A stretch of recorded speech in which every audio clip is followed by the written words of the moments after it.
नमस्कार, मी सरिता कौशिक. सध्या विधिमंडळाचं अधिवेशन सुरू आहे आणि चर्चा मात्र एकाच नावाची आहे, सचिन अहिर. शिवसेना उद्धव बाळासाहेब ठाकरे पक्षातून एकनाथ शिंदे यांच्याकडे ते आले आहेत. मात्र त्यांची राजकीय कारकीर्द ही मोठी आहेत. अनेक वेळेला मंत्री राहून चुकलेले सचिन अहिर हे शिंदेंकडे आले. शिंदेंची ताकद नक्कीच वाढली, पण परिणामी सगळ्यांना मात्र खूपच धक्का बसला. कारण असं काही होईल असं वाटलं नव्हतं.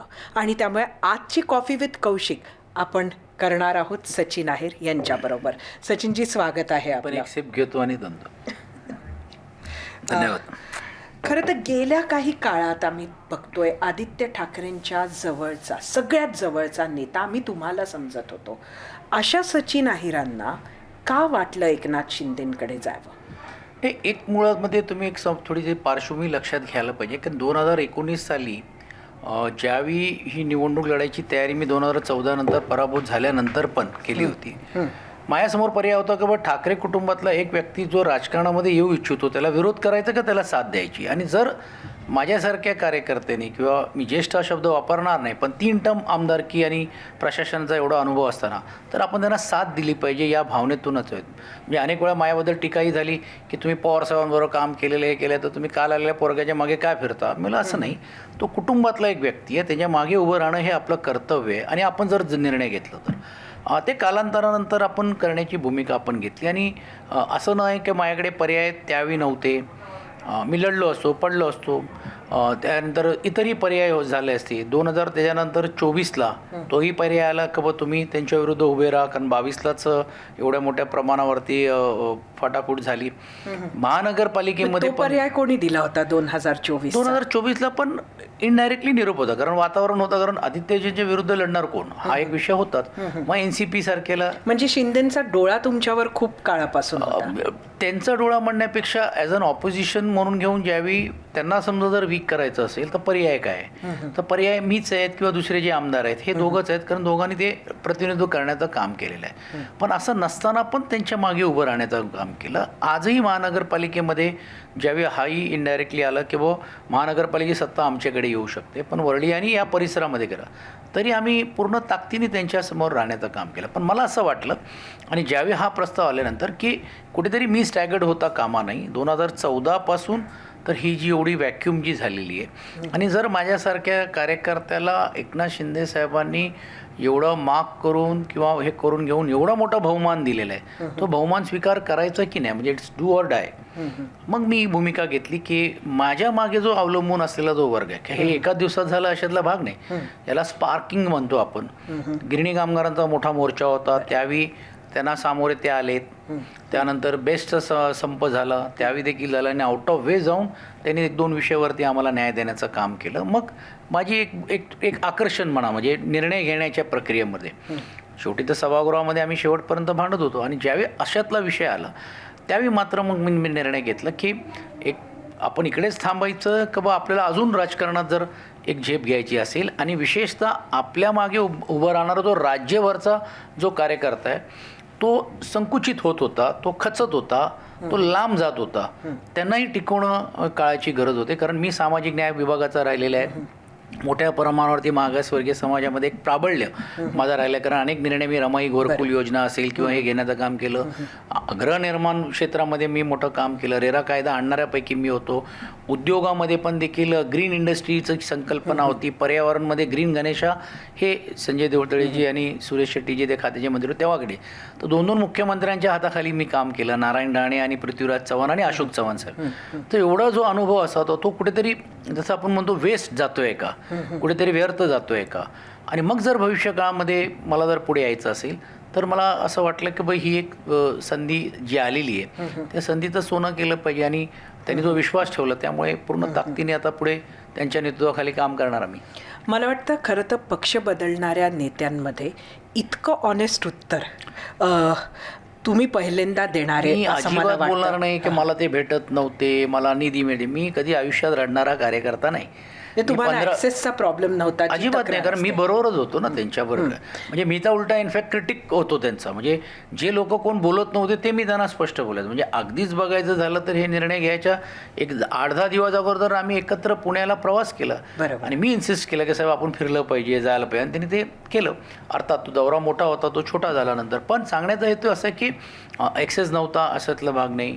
साहेब उद्धव साहेबांशी पण मी मेसेज केलं तरी ते रिप्लाय करायचेत किंवा काही नाही. म्हणून आपण काहीतरी म्हणतोय की आपल्या स्वार्थासाठी आपण काहीतरी असं आरोप करणं आणि प्रत्यारोप करणं हे नाही. पण एक गोष्ट मात्र आहे की एक जे रिवायवल प्लॅन ज्याला आपण म्हणतो ॲज अ पॉलिटिकल पार्टी म्हणून घेऊ, तोही कुठेतरी स्टॅगर्ड होतोय का? बघा कसं काय होतं, अनेक वेळा एक ज्यावेळी 40 आमदार फुटले आणि त्यावेळी तुम्ही भूमिका मांडली समजू शकतो. पण हाही संशोधनाचा भाग आहे. ते फुटलेल्या आमदारपैकी 40 पण निवडून आले आणि अजून संख्या वाढते. ह्याचा अर्थ मॅन्डेट कुठेतरी लोकांचा चाललाय. मग तो राईट वे असेल. कधी सांगितलं का? मी नेहमीच सांगायचो. म्हणजे मी बघा उद्धवजींशी एवढं या विषयाने, कारण ते ज्येष्ठ आहेत म्हणून, पण आधी ते आम्ही डिस्कस करत असताना हे आपल्याला करतच होतो. आणि नंतर महानगरपालिकेमध्ये पण हे जे निर्णय आलेत किंवा आलेत, हे आपण जे किल्ला लढवलं पाहिजे किंवा केलं पाहिजे. पुण्यामध्ये माझ्याकडे माझी मोठी जबाबदारी होती. जिल्हा परिषदमध्ये आम्ही आमच्या ताकदीवरती 6 जिल्हा परिषदचे सदस्य आणलेत. म्हणजे त्यावेळी अपेक्षा होती की नेतृत्वाने यायला पाहिजे, पण त्यावेळीची परिस्थिती अशी होती कारण स्वर्गीय दादांचं दुःखद निधन झालं. अशा परिस्थितीत पण आम्ही 6 जिल्हा परिषद आणले, 11 पंचायत समिती आणून सभापती आमचं केलं तिकडचे जे आमदार बाबाजी काळे यांच्या नेतृत्वाखाली. सांगण्यात येतो असं आहे की फाईट आउट करण्याची पूर्ण ताकद होती. मी ती काय लढाई फाईट आउट करण्याची ताकद तुमच्यात आहे, आम्ही अनेक वर्ष बघत आलेलो आहोत. पण हे जी फायटिंग स्पिरिट याची कमतरता तुम्हाला त्या पक्षात जाणवत होती का? व्यक्ती म्हणून मी कोणाला दोष देणं हे मी उचित समजत नाही. पण एक नक्कीच आहे की रिवायवल प्लॅन. आणि बघा मी असं म्हणतोय की बाबा मी एक कमांडर आहेत, पण जो सर्व कमांडचे आर्मीचा प्रमुख जो असतो तो आर्मीचा प्रमुखांनी कमांड देत असताना त्याची मानसिकता लढायची ही आहे, असं नाही की नाही आहे. पण ज्या पद्धतीने आहेत किंवा आहेत त्यामध्ये आपण ही लढाई जिंकू शकतो की नाही शकतो हाही एक प्रश्न होतो ना. आणि तुम्ही लक्षात घेण्यासारखं आहे. ठीक आहे, आज खासदारांच्या बद्दल काही बोलतील किंवा कोणी बोलतील किंवा माझ्या बाबतीत काही बोलू शकतो, पण आम्ही ज्यावेळी इतर पक्षांकडनं जे इकडे आलो त्यावेळी आमच्यात काहीतरी होतं ना. अच्छा, आमचं काहीतरी या पक्षाच्या याच्यामध्ये घडणघडणमध्ये कॉन्ट्रीब्युशन राहिलं आहे ना. ज्यावेळी अगदी कालचे म्हणजे वर्षानुवर्ष असलेले शिवसैनिक किंवा असलेले नेते हे ज्यावेळी सोडून जात असताना पण तो आधार म्हणून आम्ही पण त्यावेळी देण्याचं काम केलं ना. पण after all politics is only not social work. Politics is politics also, and survival in politics is also important. आणि मला असं वाटतं तो निर्णय राजकीय अस्तित्व, राजकीय भविष्य हे सगळं लक्षात घेत आपण हा निर्णय घेतला असं म्हणायला एक लक्षात घ्यायला पाहिजे की माझ्यासारख्या कार्यकर्ते मी वयाच्या 20व्या वर्षामध्ये सामाजिक क्षेत्रात आलो. 93-94ला जे आता आपण सांगतोय ईडी CBI हे आम्ही हे भोगतून झालेलं आहे. सरकारचं कशा पद्धतीने एकाला काउंटर करून राजकारणातून संपून टाकतात हे भोगून आम्ही इकडे आज बसलेलो आहोत. आमच्या मागे काय लेगेसी नाही आहे. आमच्या मागे पवार अण्णाव नाही आहे, आमच्या मागे ठाकरे अण्णाव नाही आहे, म्हणजे अशी नावं नाही आहे. आम्हाला स्वतः काम करायचं आहे कारण ती करायची आम्ही शेवटपर्यंत केलेली आहे. पण ते करून पण आम्ही जर टिकणार नसू तर आम्हाला आमचा व्यक्ती म्हणून घेऊन तो सर्वायवल आणि तो काही चुकीचा आहे असं मी तरी समजत नाही. आणि म्हणून खूप मी आपलं हे केलं. आणि आता कुठच्या निवडणुका नसल्यामुळे मग मी तो निर्णय घेतला की आता मी काय कुठच्या पक्षाच्या ह्याच्यात जाऊन मी गेला बघा. आणि आता असंही काही लोक संशोधन करतायत की लोकसभेचे खासदार फोडण्यामध्ये माझा होता म्हणून मला बक्षीस म्हणून देण्याचं काम केलं. हा माझा प्रश्न आहे. राहणार होता कारण हा चर्चेचा भाग आहे, राजकीय चर्चेचा भाग. आणि तसंही संजय दिना पाटील हे तुमच्या खूप जवळचे आहेत भावासारखे. आणि संजय दिना पाटील हे यांचं जेव्हा मन पक्क होत नव्हतं तेव्हा त्यांचं मन वळवण्याचा प्रयत्न तुम्ही केला. आणि कुठंतरी ह्याची हिंट स्वतः एकनाथ शिंदे यांनी सुद्धा पत्रकार परिषदेत दिली. मला वाटतं म्हणून तिथून ती चर्चा सुरू झाली. नाही, तसं अजिबात नाही आहे. एक गोष्ट नक्की आहे की संजय भाऊनी ज्यावेळी निर्णय घेतला तर मला त्याची काहीच कल्पना नव्हती. पण झाल्यानंतर मात्र त्यावेळी म्हणजे मी प्रेमाने रागवलं की तुम्ही अरे एवढा मोठा निर्णय घेतला मला माहीत नाही. आणि तो क्लाउड आपोआप होतो ना. म्हणजे उद्या समजा आता जसं उदाहरण द्यायचं माझ्यावरती अवलंबून असणारे लोक तेही देखील एक क्लाउडमध्ये तर येणार ना, त्यांच्याही बद्दल चर्चा होणार, आता काय होणार, आता काय होणार सांगण्यात पण म्हणजे तुमचा काही रोल नव्हता नाही, अजिबात नाही. म्हणजे माझा काही रोल नव्हता, कारण तो निर्णय झाला हां, होता. हां. झाल्यानंतरची या चर्चा, या सर्व गोष्टी ज्या आल्या आपल्यासमोर. म्हणजे खरं तर तोच निर्णय आत्ता झाला. पण मी येते टायमिंगवर, पण तुम्ही म्हणजे आता इकडनं मला 2 प्रश्न समोर मी दिसतात तुम्हाला प्रश्न देतोय असं आहे का? नाही, असं आहे की तुमच्या बरोबर पण मला आलेली मन जी मोकळं चर्चा करायची हो. आपल्याबरोबर. नाही, तुमच्या बरोबर जी लोक आली खरं तर म्हणजे उद्धव ठाकरेंच्या सेनेमध्ये तुमच्या बरोबर आलेली लोक पण खूप आहे. अगदी उदाहरणादाखल तुम्ही ज्या बाबाजी काळेंचं नाव घेतलं ते आलेले आहेत तुमच्यामुळे. दुसरीकडे सुषमा अंधारेंसारखी लोकंसुद्धा तुमच्यामुळे आले. इतरही अजून आहेत जे आमदार म्हणून निवडून आलेले असतील. आता त्या सगळ्या लोकांचं भविष्य काय आहे, किंवा तुमच्याबरोबर ते आता शिंदेंकडे आम्हाला दिसणार का, आणि त्यांच्याबरोबर न्याय होतो एका पक्षात, त्यांचं राजकीय भविष्य कसं आहे? 2 गोष्टी मला या माध्यमातून सांगायचं आहे. कारण आदित्यजी बोलताना असं सांगितलं की आम्ही त्यांना काय दिलं नाही, पण ते दिलं त्याचं परतफेड या 2 इलेक्शनला आणि जिल्ह्याचा संपर्क प्रमुख यांना ते केलं. आणि 52,000च्या सर्वात हायेस्ट पूर्ण पक्षामध्ये 20 आमदारांपैकी लीड घेऊन बाबाजी काळे निवडून आले. अर्थात त्यांचं कौशल्य होतं, सर्व होतं, पण त्याला साथ दिलेली.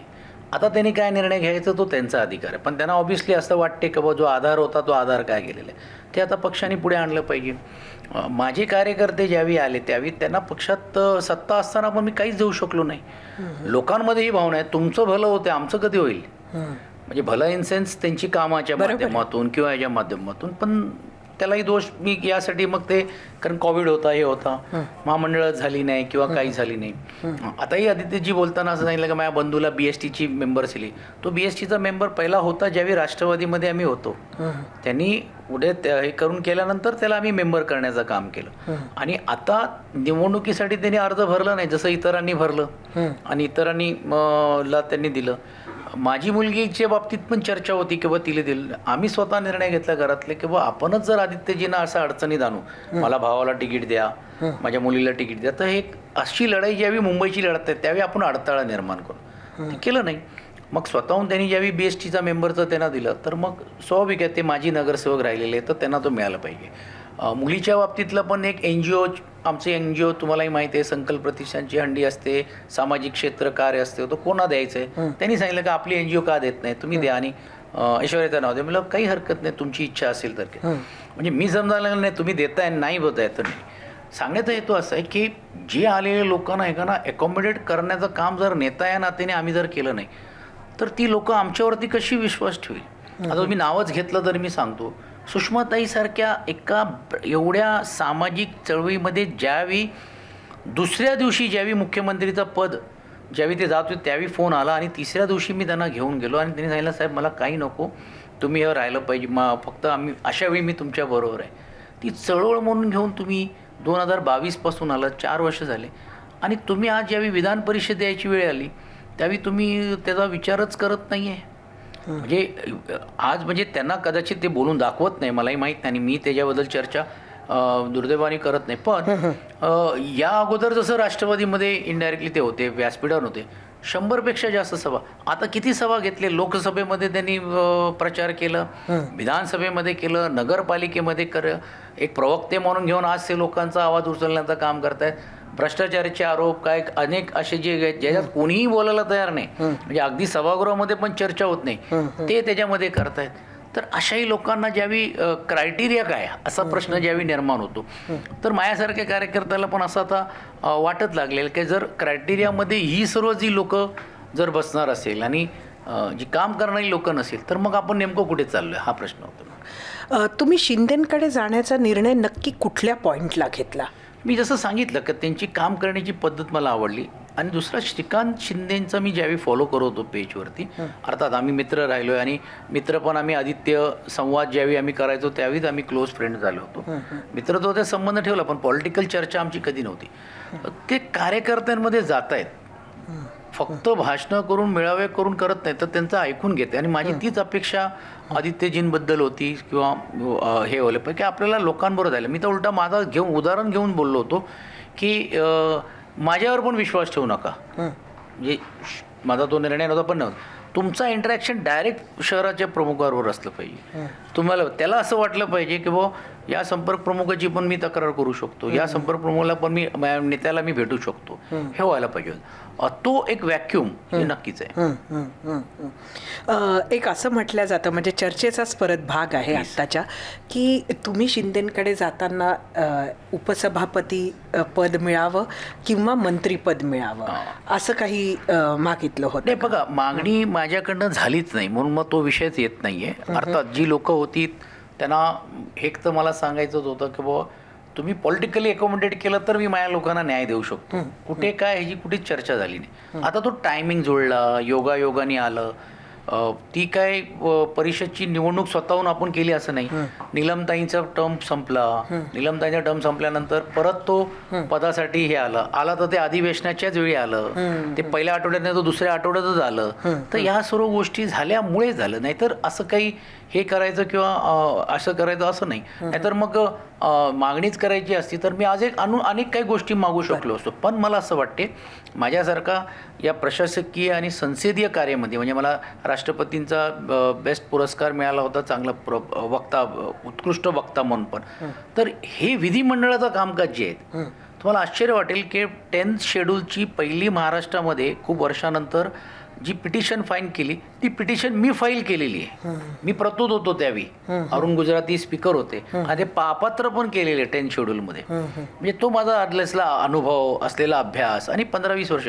तर मी माझ्यासारख्या कार्यकर्त्याला एक बहुमान मी समजतो की जिकडे गवई साहेब होते, माणिकराव ठाकरे होते, वसंत डावकरेजी होते आणि नीलमताई होती, ती गरिमावरती जर माझ्यासारख्या कार्यकर्त्याला जर हा मान मिळत असेल तर हा मान घ्यायचा की नाही घ्यायचा. आणि एक लक्षात आपण सर्वांनी घ्यायला म्हणजे थेट ऑफर तुम्हाला आता ह्या खेपेला शिंदेंनी उपसभापती पदाचीच केली. स्वाभाविक आहे ना. मग ती तो प्रस्ताव माझ्याकडे आला म्हणूनच मी तो निर्णय घेतला. म्हणजे तुमचं म्हणणं आहे की जेव्हा हे सगळं खासदारांचं होत होतं त्यावेळेला तुम्हाला अजिबात चर्चाही नव्हती, म्हणजे विषय नव्हता ना, कारण तो विषय माझ्याशी काय संबंधित विषय नव्हता, काही नव्हता. संजयचं ज्यावेळी झालं आणि सर्व झाल्यानंतरची ही चर्चा आहे म्हणून. आणि दुसरा मेन भाग असा आहे की ही जी निवडणूक जी होते ही कुठच्याही सदस्याला कुठचाही होतो आणि कालांतरानंतर एक काळ असा होता की बाबा हे विरोधी पक्षाला द्यायचं. अर्थात आता फरक असा आहे की तुम्ही जसं म्हटलंय की बाबा मी पक्ष सोडलेला नाही, मी आहे त्या पक्षात आहे. कारण मी आणि सुनील शिंदे हे दोन्हीच आमदार असे राहिलेले आहेत की जे धनुष्यबाणवरती निवडून आलेले आहेत. म्हणजे आम्ही ऐकत होतो सुनील शिंदे तुमच्या आधी यायचे होते पण तुम्हीच पहिले आला. आता ते तुम्ही मला सांगताय, मला माहित नाही, नवीन बातमी फोडतायत का, मी त्याच्याबद्दल कमेंट करणार नाही. परत नाही तर परत असं होईल की बघ हेच काहीतरी बोलतात. तो त्यांचा भाग आहे तो. आणि बघा वरळीच्या मतदारांना हेही माहीत आहेत की या महानगरपालिकेला कोण होता, त्यांच्याबरोबर जे आम्ही ताकदीने मुस्लिम समाज असेल, मागासवर्गीय समाज असेल, इतर समाज जो पारंपरिक माझ्यावर राहिलेला आहे, ती मतं आम्ही कशी त्यांच्याकडे वळवण्याचं काम केलं. तर तुम्ही विचार करा की मिलिंद देवरासारखे खासदाराची जे असलेले उमेदवार विधानसभेमध्ये त्यांचा रोजचा संपर्क नसताना पण आम्ही एवढी पिछाडी जायची, 2-2 आमदार असताना पण. तर हे आपण न करू शकत नाही ना. ह्याचा अर्थच असा आहे की मूळ जो असलेला शिवसेनाचा जो मतदार आहे तो हललेला आहे. ठीक आहे, डायव्हर्डेशन होतो त्यावेळी पण ते झालं, कारण त्यावेळी मनसे पण होती, यावेळी महानगरपालिका मनसे सोबत होती म्हणून त्या सीट्स आल्या. पण तुम्ही जर आता शिंदे साहेबांच्या पक्षाची जर मतं बघितली तर 2 दिवस अगोदर प्रचार करायला माणसाला पण 8-9 हजार मतं पडलेली ना त्याच वेळी. आणि म्हणून मी नेहमी कधी सांगतो की बा वरळी हा व्हायटल मतदारसंघ आहे. आणि काही जण म्हणतात बालेकिल्ला, तर मग मी त्या बालेकिल्ल्यात कसं निवडून यायचो. शिवडी विधानसभेचा ज्यावेळी वरळी झाला तर मी वरळीतूनच निवडून आलो ना आमदार म्हणून, तेव्हाच मी मंत्री झालो, सर्व झालं. तर हा व्हायटल आहे तो, म्हणजे ते इमिजिएट रिॲक्ट करू शकतो. आणि मग कोणाला वाटत असेल की वरळीला आता आमचा 7-12 आहे, तर तसं नाही आहे, माझाही नाही आहे आणि कोणाचाही होऊ शकत नाही. ते वरळीकर ठरवतील.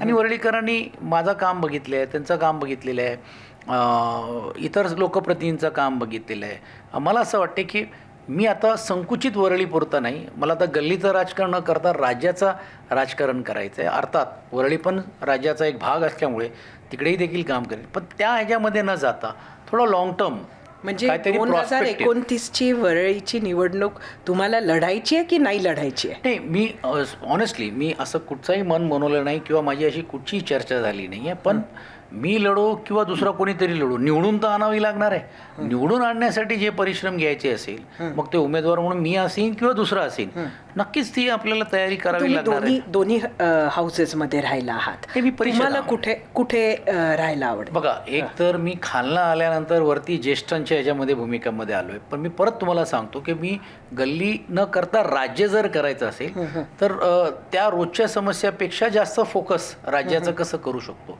ही माझी इच्छा आहे. म्हणून तर मी परिषदसाठी गेलो.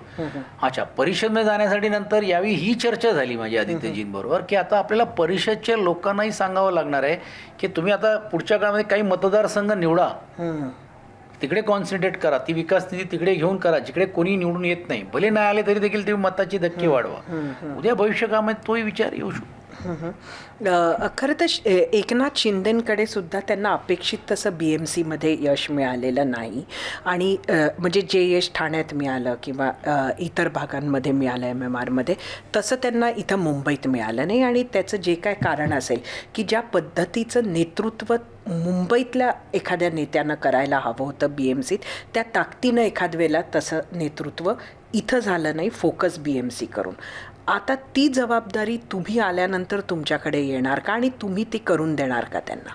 बघा, मी तर आता घटनात्मक पदावरती आलो आहे, पण पक्ष संघटना म्हणून जिकडे ज्या ज्यावेळी गरज असते त्या व्यासपीठावरती, ती मुंबई असो, पुणे असो, महाराष्ट्रातल्या इतर राज्य जिल्ह्यामध्ये असो, आता यवतमाळचे जसं उदाहरण, मोठ्या प्रमाणावरती गवळी समाज आहेत किंवा संघटित समाज आहेत, कामगार क्षेत्र आमचा हा राज्यभरापर्यंत आहे. तर जे जबाबदारी असेल ती पार पाडण्यात येईल. कारण शेवटी ज्या पक्षामध्ये आलो तो पक्ष वाढला तरच आम्ही वाढणार आहोत, ही भूमिका घेऊनच आम्ही काम करत. हां, एक नक्की आहे, आपल्या चॅनलच्या माध्यमातून हे बरवलं की परिश्रम घेण्याची जिद्द मी श्रीकांतच्या आणि त्यांच्याबरोबर बघितलं. आजही ते ॲडमिट झालेत. कशामुळे? 3-3, 4-4 वेळेपर्यंत जर माणूस अवेलेबल असतो, काम करतो, तेवढा वेळ देतोय, तर अशा लोकांबरोबर काम करण्यामध्ये जी जिद्द आणि एक ताकद जी मिळते, तर मला असं वाटतं त्यात निश्चितपणे होईल. अर्थात श्रीकांतचा आता काल नांदेडला होता, नंतर मग 2-3 जिल्हे गेले, आज पण ते दुसऱ्या शिंदेसाहेब नाही गेले म्हणून कारगिलला गेलेला आहे. म्हणजे तो कमिटमेंट जे बनतो काम करे. तर अशा आम्ही पण तसे काम करणारे लोक आहोत. म्हणजे 24/7 अवेलेबिलिटी. तर मला वाटते चांगली जिद्द होईल, मजा होईल. पण एक गोष्ट नक्की आहे की ह्याच्यामध्ये असंही विश्लेषण करावं लागणार आहे राज्यभरामध्ये की संघटनात्मक कार्य करत असताना नेते करतायत ते खाली कार्यकर्ते करून ती खाली संघटना मजबूत आहे की नाही. आता अनेक वेळा माझा अनुभव असा आहे, कारण मी 15 वर्ष सत्तेमधल्या असलेला आमदार आहे. सत्ताला आकर्षित करणारे लोकांची संख्या किती आणि प्रामाणिक काम करण्याची संख्या किती, हा बायफिकेशन मला असं वाटते श्रीकांत शिंदेंना करावं लागणार आहेत, एकनाथ शिंदे साहेबांना करावं लागणार आहेत, त्यांचे अनुयायी म्हणून घेऊन आम्हाला सांगावं लागणार आहे, करावं लागणार आहे. कारण ते जर नाही केलं तर लॉंग टर्म ज्याला आपण संघटना म्हणून म्हणतो, ती संघटना अजून मजबूत होण्यामध्ये एक प्रश्नचिन्ह निर्माण होतं. मला वाटतं तुमचा जो ट्रेड युनियन मधला अनुभव आहे त्यातून ट्रेड युनियन आहे. मी मुंबई राष्ट्रवादी काँग्रेसचा गेल्या लॉंगेस्ट अध्यक्ष राहिलो आहे. मुंबई शहराच्या गल्ली बोलतल्या वॉर्डामध्ये आम्ही फिरलेलो आहेत. मी ज्यावेळी निवडून आलो मी एकमेव आमदार होतो. मी नंतर 2 केले, मग 4 आमदार झाले. महानगरपालिकेमध्ये आपली संख्या कमी होती, ती वाढत गेली. म्हणजे अशा असंख्य केल्यानंतर पण संघटनात्मक जे कौशल्य आपण म्हणतो ते कार्यकर्त्यांच्या माध्यमातून आलून. कारण कसं आहे, तुम्हाला पेशन्स राहावं लागतं, अवेलेबल राहावं लागतो, दिवस रात्र त्यांच्यासाठी छोट्या छोट्या गोष्टीला त्यांना असं एक मॉरल सपोर्ट द्यावा लागतो. आणि ते काम मी पुणे जिल्ह्याचा संपर्क प्रमुख आणि मुंबईत केलं. नक्कीच. आणि मला वाटतं शिंदेंनी तुम्हाला स्वतःकडे घेण्यासाठी हा एवढा मोठा प्रयत्न का केला, त्याचं उत्तर तुमच्याच ह्या उत्तरात दडलं आहे असं मी म्हणेन.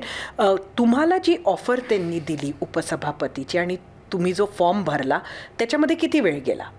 काही तास की दिवस तेच जाणून घ्यायची इच्छा आहे. काय असते, काही राजकारणामध्ये काही पत्ते पाळायचे असतात आणि करायचे असतात. पण एक गोष्ट नक्की आहे की ती चर्चा फक्त आमच्या तिघांमध्ये असल्यामुळे त्याच्यात असून कोणाचं काही इन्व्हॉल्वमेंट नव्हतं आणि कोणाची मध्यस्थी पण नव्हती, म्हणून मग ती राहिली. आणि शेवटी कसं आहे, त्यांनाही निर्णय घेणं, आणि मी आभारी आहे त्यांचा आणि विशेषतः त्या आमदारांचा पण जे त्यांच्यामधली लोक आहेत. आणि म्हणून ज्यावेळी माझ्या नावाची चर्चा लास्टला ज्यावेळी झाली त्यावेळी माझ्या सर्व सहकाऱ्यांनी मला मदत करण्याची भूमिका घेतली. चांगली चांगली नावं आहेत, भावनाताई असतील, हेमंत पाटील असतील, कृपालजी असतील, त्यानंतर तुमानेजी असतील, त्याच्यानंतर रघुवंशीजींची पण इच्छा होती, ताईंची होती, अशी होती. पण त्या सर्वांनी एक भूमिका घेतली की पक्ष आणि विशेषतः माझ्यासारख्या कार्यकर्ता ज्यावेळी नाव आलं, कारण आम्ही शेवटी जीवाभावातली लोक आहोत आणि माझा स्वभाव असं राहिलेला की अक्रॉस द पार्टी माझ्याबरोबर सर्वांबरोबर जे मी संबंध ठेवले, मला वाटते ती कौशल्यता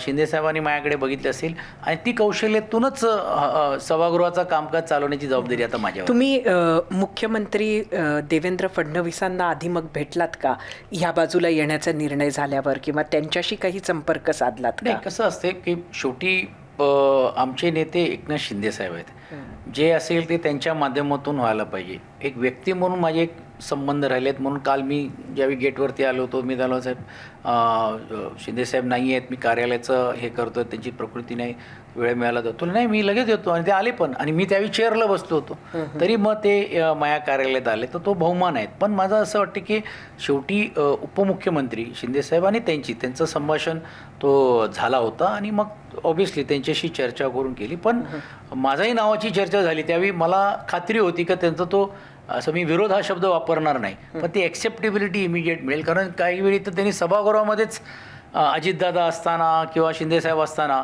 ते जाहीर बोललेले, हेही तुम्ही तुमच्या चॅनलच्या माध्यमातून पाहिलेले. तुम्ही ठाकरेंना कधी कळवलत की तुम्ही पक्ष सोडताय? कळवलत की नाही नाही, कळवलं? मी आदित्यजींना मेसेज टाकलं, मी बाकी पण जे प्रमुख नेते एक दोन लोकांना जे टाकलं ज्यांच्याशी आहेत मी करून घेऊन. पण जसं मी सांगितल्याप्रमाणे की जोपर्यंत हा निर्णय होत नाही तोपर्यंत अगोदर सांगायचं आणि मग ते निर्णय झालं नाही झालं मग त्याच्यात परत हे व्हायचं, अशी भूमिका न घेता मी शेवटपर्यंत सांगितलं. आणि मी आत्मविश्वासाने सांगतो की ही जबाबदारी मला जी दिली आहे ती चोख पार पाडण्याचा प्रामाणिक प्रयत्न करेन. तुम्हाला थांबवण्याचा काही प्रयत्न आदित्यजींनी ती केला वेळ का? दिली नाही मी त्यांना. म्हणजे फॉर्म भरायचा होता, 11:30 लास्ट होता वगैरे, आता मला वाटते मी 11:45 का 11:05 फॉर्म भरायच्या अगोदरच म्हणजे केलं. कारण मला असं वाटलं की एथिक वाईज आपण एक कलिक म्हणून राहिलो, आम्ही एकत्र काम केलेले तर झाल्यानंतर त्यांना कळेल ते व्हायला नको म्हणून मी त्यांना केलं.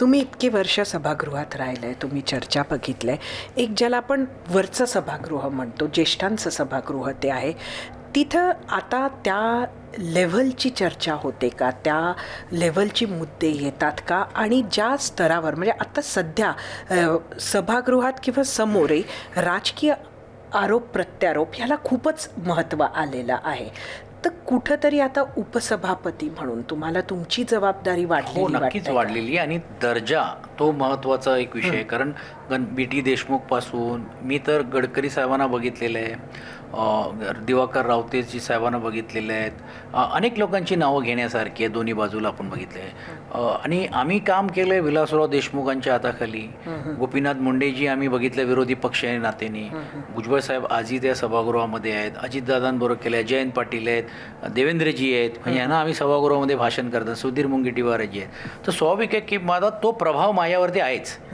आणि म्हणून ते दर्जेदार म्हणजे आउट ऑफ वे न जाता, दिशाहीन न होता आणि काही वेगळे एजेंडाज न ठेवता सामाजिक त्याच्यामधली जी हेतू आणि ज्या अपेक्षेतून लोकांनी आपल्याला प्रतिनिधित्व करायला पाठवलेलं आहे ते ठेवण्याचं काम करीन. आणि आता विरोधकांची संख्या कमी आहे म्हणून विरोधकांना बोलूच द्यायचं नाही असं ज्यावेळी सत्ताधाऱ्यांकडनं झालं, तर मला असं वाटतं तो अंकुश पण ठेवण्याची जबाबदारी माझ्यावर राहिली. आणि म्हणून तुम्ही बघितलं असेल की उपसभापतीची खुर्ची आजही विरोधी पक्षनेत्याच्या बाजूला असते. याचा अर्थच असे की बाबा मला दोन्ही बाजूला बॅलन्स करण्याचं काम आहे, त्यांनी ते करण्याचं काम नक्की केलं.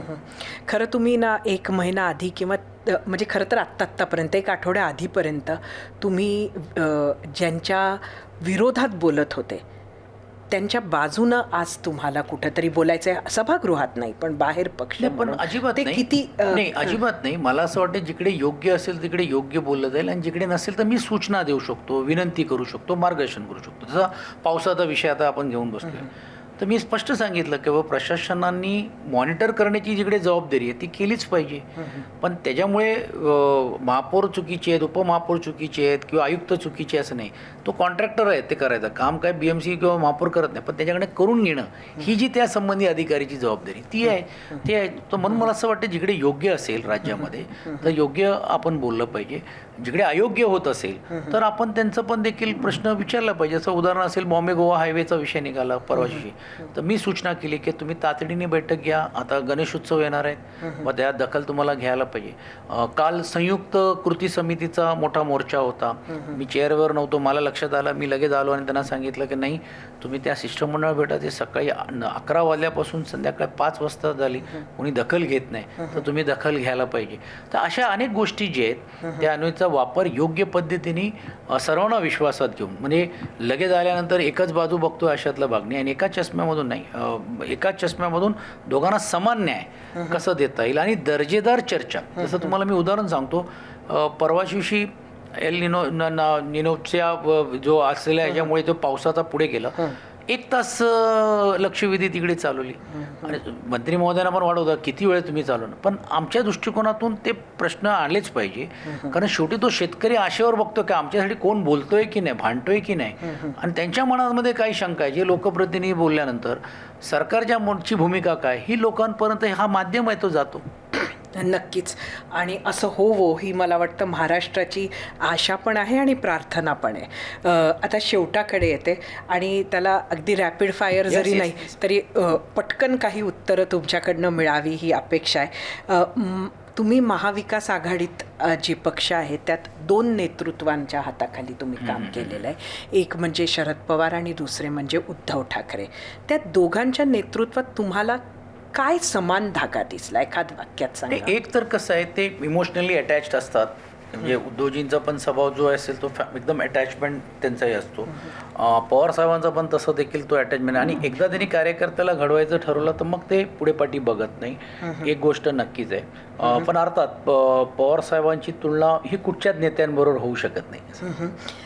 या 2 नेत्यांमधला सर्वात मोठा फरक काय वाटला पक्षांमध्ये काम करत असताना? कसं आहे की पवार साहेबांचा काय म्हणतात त्याला, ॲडमिनिस्ट्रेटिव्हली जे एकदा जे त्यांनी जर निर्णय घेतला मग ते कोणी बदलू शकत नाही. उद्धव साहेबांचा पण तसं तो जाणवला मला. पण अनेक वेळा काय होतो की अवतीभोवती असलेले जे काही प्रभाव जे असतात ते साहेबांचं कसं असायचं, पवार साहेबांचं ते मी जर बोललो तर माझ्यावर अवलंबून नाही, तो डायरेक्ट त्या ग्रामीण भागातल्या असलेल्या कार्यकर्त्यांपर्यंत जायचं. साहेबांचं उद्धवजींचं कसं आहे की ते खूप आमच्या लोकांवरती किंवा आजूबाजूच्या लोकांवरती ते डिपेंड राहण्याचं काम करत आहेत. अर्थात त्याच्यात खूप बदल पण त्यांनी केलेले आहेत, पण तो मला वरळी हा तुमचाही मतदारसंघ राहिलेला आहे. आमदार म्हणून तुम्ही असेच जेव्हा करता आदित्य ठाकरेंचं काम, तेव्हा ते अपेक्षित वेळ कार्य वरळी मतदारसंघात करतात असं तुम्हाला वाटतं का, होय किंवा नाही? नाही, कसं आहे, त्यांच्याकडनं ती अपेक्षा यासाठी आपण करू शकत नाही कारण ते एका पक्षाचे नेते, पण नेते असणं वेगळं आणि आपल्या मतदारसंघासणं, म्हणजे उद्या देवेंद्र फडणवीस साहेब राज्याचे मुख्यमंत्री आहे, पण मतदारांसाठी तो मुख्यमंत्री असू दे का उपमुख्यमंत्री, तो माझा आमदार आहे, ही जी संकल्पना जी आहे ती संकल्पना नाही, ती नाही आहे, ती नाहीच आहे. म्हणजे ती तेवढं ते डिवोटेडली वेळ ते देऊ शकत नाही संघटनेत, आणि अशा वेळी पण त्यांना देताच येणार नाही का रोज येऊन. आम्ही जे काम केलं, मी असीन किंवा माझ्या अगोदर माझ्या जे सुनील शिंदेजी असतील किंवा माझ्या अगोदर दत्ता नलावडेजी असतील, त्यांचे कार्यालय तिकडे असायचे, ते बसूनच असायचे. म्हणजे अर्थात ते राहायलाही तिकडे आणि हे असल्यामुळे तर ते 24/7 असेल, तर ऑब्व्हियसली लोकांना अपेक्षा त्या तुलनेची असते, ते तसं ते देऊ शकतच नाही.